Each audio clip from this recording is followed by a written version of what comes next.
Hello, teacher Hector Augusto Dusan, and this is my English presentation. The themes is normal stress, shear stress, and super stresses. So normal stress is axial or axial stress is the internal stress or the stress resulting from the stress is perpendicular normal to the across the section of a mechanical prims. This type is a socialization formed by parallel stresses and directly associated with normal stress. Definition given across this section to the longitudinal axis of a beam or column, the normal stress is the force resulting for the normal stresses acting on said surface.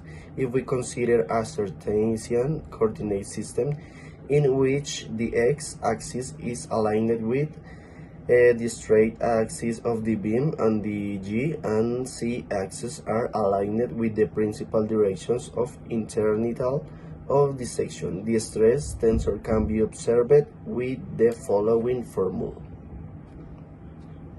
Dimensioning of parts, the sizing of constant section mechanical parts, usually beams, filler, berms, shafts, and the like subject to normal stresses.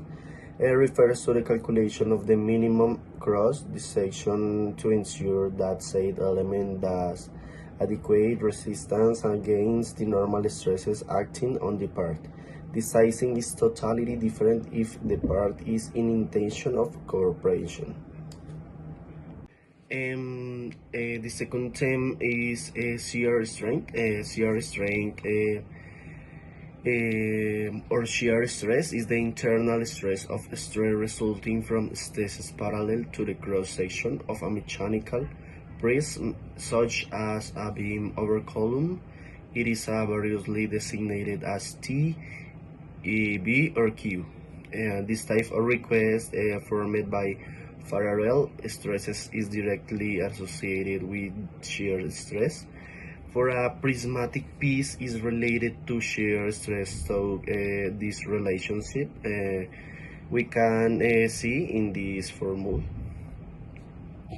Shear diagram, the shear stress diagram of a prismatic piece of a function that represents the distribution of shear stress along its barycentric axis. For a prismatic piece whose barycentric axis is a straight segment, the shear stress are given by and this formula.